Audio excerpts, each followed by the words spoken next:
Good morning, class, and welcome back to Vintage Disney here on Brian's Things That Are Cool. Today's lesson will be a look back on Disney's educational shorts. The educational short has been a fixture for the Walt Disney Company going all the way back to its founding, when in 1922 Walt produced Tommy Tucker's Tooth on commission from Kansas City dentist Thomas B. McCrum. Teaching kids in the Kansas City area the importance of brushing their teeth, the short earned Walt Studio Laugh-O-Gram $500, a whopping $9,393 in today's money. Its success paved the way for a sequel in 1926 called Clara Cleans Her Teeth, which starred Walt's niece, Marjorie Sewell Davis. While Laugh-O-Gram ended up going under, Walt never lost the desire to shape the world of tomorrow. And what better teacher was there than Uncle Walt? Of course, we're not going to look at every educational short that Disney produced, just a few that I remember watching as a kid, and some oddities. When the Mickey Mouse Club launched in 1955, it set the bar high for children's entertainment. The Mouseketeers would sing and dance, newsreels showed what kids were doing in other countries, and adventure serials like Spin and Marty or the Hardy Boys were always entertaining. Not only that, but there'd be cartoons. As you'd expect, these were generally older comedic Disney shorts featuring Mickey or Donald, repurposed for the show, but some of them were produced for the Mickey Mouse Club, and taught you a little something. Our teacher was Jiminy Cricket, and one of these segments was the I'm No Fool shorts. Spanning over 12 shorts in all, the I'm No Fool series has Pinocchio's conscience Jiminy Cricket teaching the importance of safety in a variety of situations. Jiminy teaches these lessons from a chalkboard, as the chalkboard drawings come to life to provide a visual aid for Jiminy's lesson, with one character being the right way to do things, and the other character being the fool, who needs Jiminy to steer him in the right direction. The animation style is a snapshot in time, when all of the animation studios were looking to cut costs after the war, resulting in far more simplistic character designs, and animation in general. Each short features the song I'm No Fool, with different lyrics depending on the subject matter of the short, all written by Jimmy Dodd from the Mickey Mouse Club. Oh, I'm no fool, no siree. I want to live to be 93. Most of the lessons are self-explanatory, like don't skate on thin ice, and some of the warnings have been disproven, like waiting 2 hours after eating to go swimming. But there is a sick thrill in seeing the fool succumb to his ignorance. The brief history portion of the shorts are entertaining as well, and feature some pretty good cartoon gags. The series was successful enough that there were at least 2 attempts to bring it back. There was I'm No Fool with Electricity from 1973, which featured then-current voice of Goofy, Hal Smith, stepping in for Cliff Edwards as the voice of Jiminy Cricket. Then in 1991, Disney Educational Productions released I'm No Fool on Wheels, where Pinocchio steps out of a storybook and into live action to learn the importance of wearing a helmet and pads while roller skating. And yes, that is Elijah Wood as a live-action Pinocchio. Still better than most of Disney's live-action adaptations of animated classics. The second of Jiminy's 4 series of educational shorts for the Mickey Mouse Club was the You and Your series. This series had the most entries of any of the others and had Jiminy teaching kids how the human body worked. Next was the Nature of Things series, where Jiminy shares interesting facts about animals. Nature of Things featured live-action footage taken from Walt's true-life adventure films. The 4th series for Jiminy was Encyclopedia, where Jiminy teaches children how to spell. This series is mostly remembered today for its catchy theme song, which is where countless baby boomers learned how to spell encyclopedia. E-N-C-Y-C-L-O-P-E-D-I-A. Each series is similar in style to the I'm No Fool shorts, with some slight differences. Nature of Things with its live-action footage, of course, and Encyclopedia, coming in at only a minute each. These were entertaining shorts that I remember enjoying when they re-aired on the Disney Channel when I was a kid, and have a good mix of history, humor, and vital information. Not to mention some catchy music by Mickey Mouse Club Master of Ceremonies, Jimmy Dodd. Coincidentally, if you like 50s jazz, you should check out Jimmy Dodd's 1959 album, Lonely Guitar. In the world of obscure Disney films that aim to teach you something, the champion of awkward still has to go to Martin Short's 1989 short film about procreation, The Making of Me. But a close second would be The Story of Menstruation from 1946. And no, this Jack Kinney directed short doesn't feature any of the classic Disney characters. Biologically speaking, neither ducks nor mice menstruate. but most likely Disney just didn't want to go there. In 1946, the Kimberly-Clark Company, makers of a wide variety of personal care goods, including Kotex feminine hygiene products, commissioned Walt Disney Studios to produce an educational short about menstruation to be shown in health education classes around the country. Gynecologist Mason Hahn was hired as a consultant and to lend the film enough educational merit that the school nurses would allow it to be shown in schools. Part of that, of course, means removing any mention of sex. As part of the package distributed to schools, they included a pamphlet for teachers and students called Very Personally Yours, which the film says features a calendar in the back to mark your time of the month. However, since the film and pamphlet were distributed by Kimberly-Clark, the rest of the pamphlet were advertisements for Kotex and warnings against using tampons. Tampax were the biggest competitor, you see. Gloria Blondell, the sister of actress Joan Blondell, narrates the short, so at least we get the voice of Daisy Duck here. Gloria stresses the importance of keeping up a fine outward appearance and being nice to those around you despite your pain.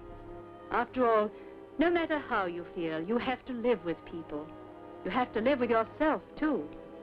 And once you stop feeling sorry for yourself and take those days in your stride, you'll find it's easier to keep smiling and even-tempered. Let me just go ahead and check here.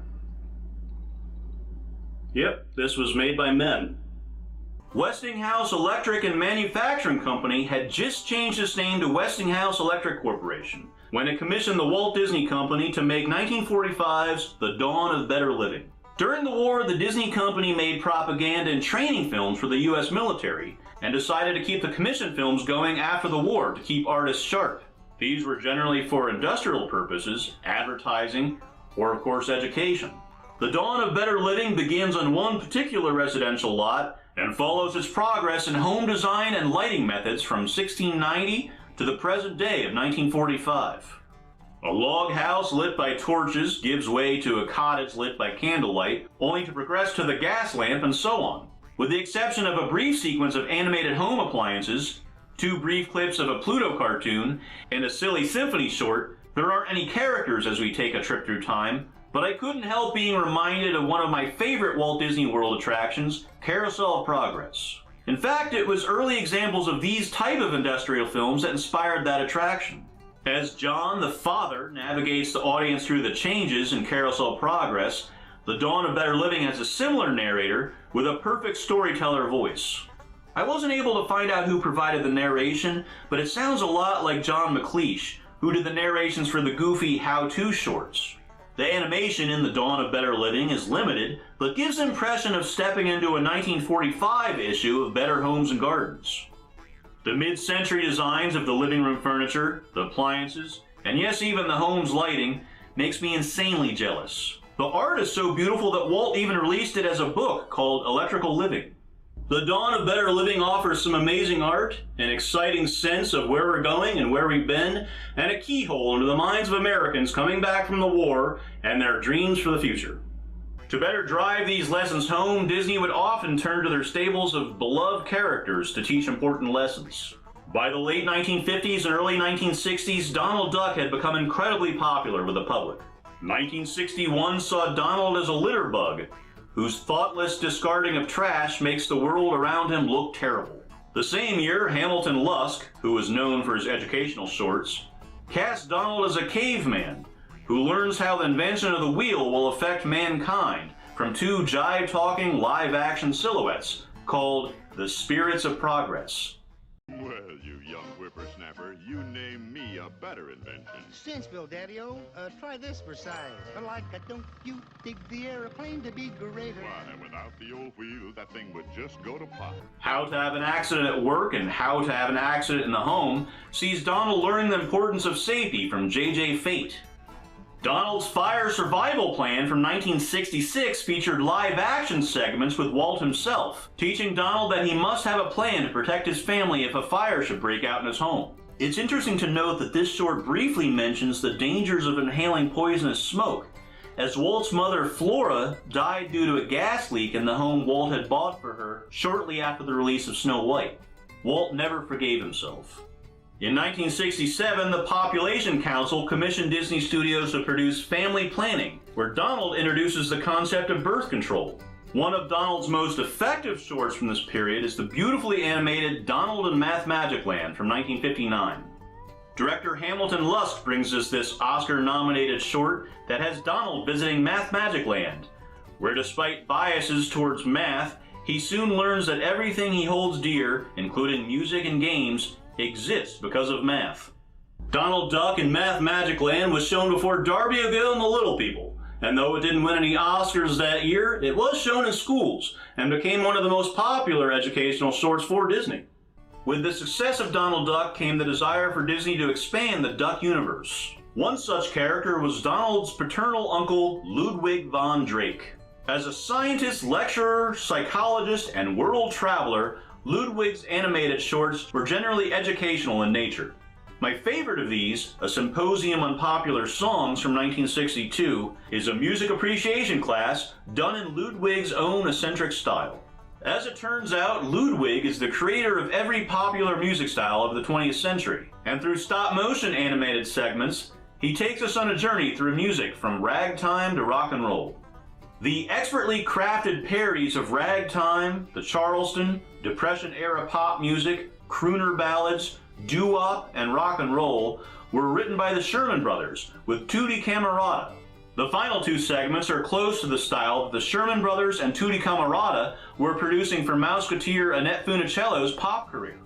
The stop-motion segments, which Disney began experimenting with in the opening credit sequence of The Parent Trap, were done by Bill Justice and Ex Atencio. These segments are very creative in their character designs and animation, though at least one segment may not fly today. Any basic sentimental Oriental fortune cookies in a boogie woogie bakery pan. On March 23, 1967, Scrooge McDuck made his first animated appearance in Scrooge McDuck and Money. Directed by Hamilton Luske, whose son Tommy provided the voice of Michael in Disney's Peter Pan, Scrooge McDuck and Money has Scrooge explaining the history of money to his nephews Huey, Dewey, and Louie. He also explains economics and the importance of budgeting, so the boys come away with a better understanding of how the world works. It's helpful information for kids that are generally not taught this type of thing. It's reminiscent of Stamp Day for Superman, a U.S. Department of Treasury funded short featuring the cast of the 1950s Superman TV series starring George Reeves, about the importance of saving money. It's easy to see that you're new at this sort of thing. Why did you do it? Why? That's what I keep asking myself. Sure, it was the money, but it went deeper than that. I should have learned how to save and handle money a long time ago. Then this wouldn't have happened. Well, I'm sorry it did, but at least you've learned something very important. Scrooge McDuck and Money sounds a lot more dry than it actually is. It's actually quite enjoyable. I even picked up a few facts watching it now. Salt was called salarium. That's where our word salary comes from. Like most people my age, I was introduced to Scrooge McDuck through DuckTales, so it's interesting to see an earlier version of the character and hear his original voice, done here by Bill Thompson, better known as the voice of Droopy. For the first time, Clarence Nash didn't voice Huey, Dewey, and Louie here. Instead, Dick Beals, best known as Speedy Alka-Seltzer, provided the voice of the boys. The catchy number Money's Gotta Circulate was performed here by the Mellow Men, who worked with Disney on a number of shorts, most notably Trick or Treat, but as an Elvis fan, they're most familiar to me as the vocal group Elvis would hire when he recorded in LA and the Jordanaires weren't available. With a release date of only 3 months after Walt's death, Scrooge McDuck and Money may have been one of the final projects Walt personally had a hand in, along with The Jungle Book, The Country Bear Jamboree, and Blackbeard's Ghost. But I'd be willing to bet his influence on the final product was minimal, as Walt had turned most of his personal attention to the development of Epcot at that point.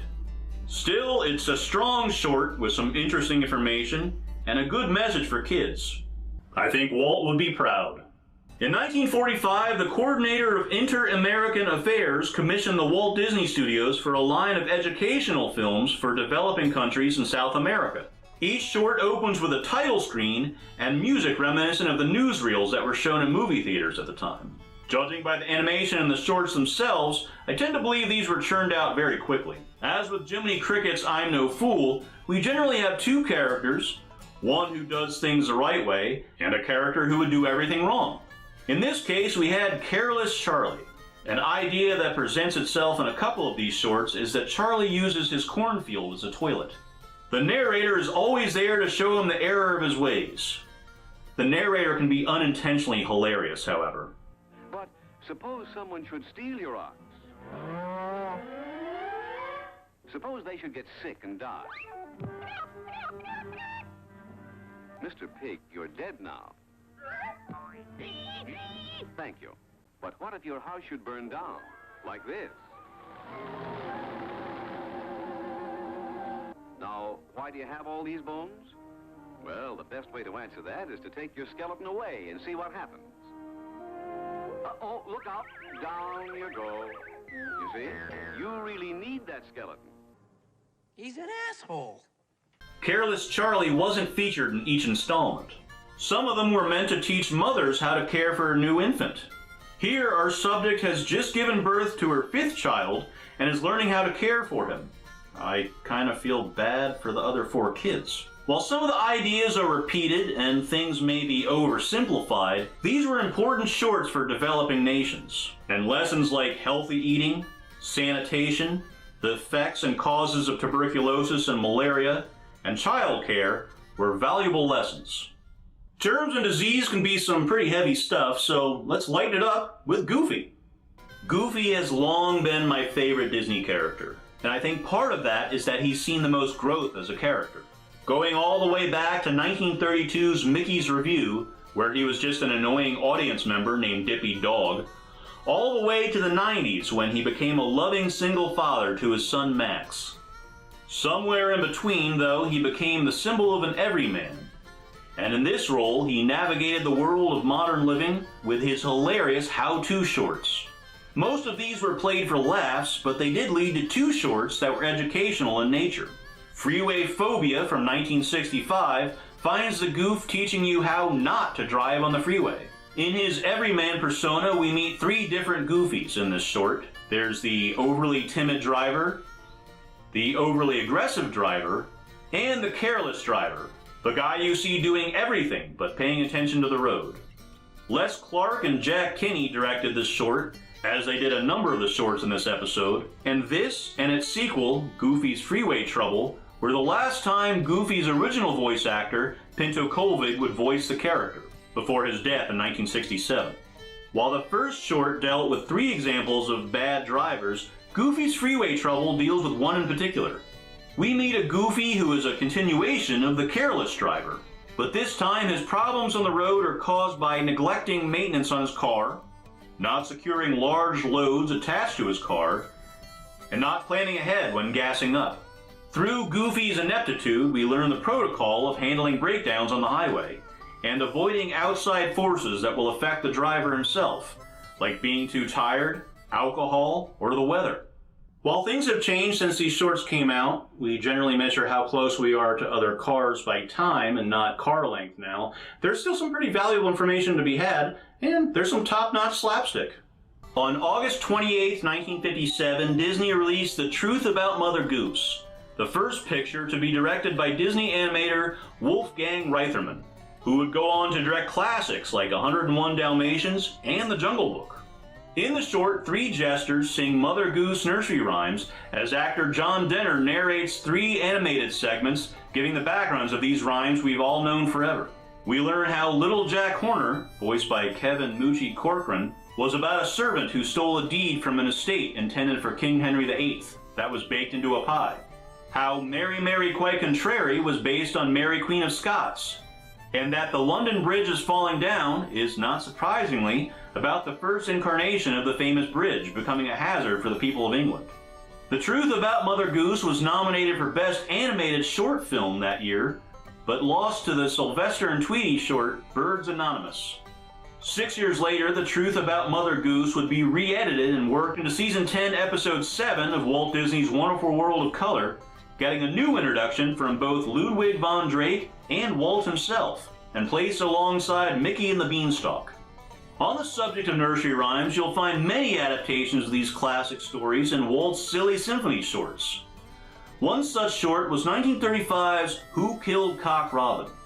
Years after its initial release, it was re-edited into an episode of Walt Disney's Disneyland and given an introduction by Walt himself. That light truth about Mother Goose gives the original story some historical context.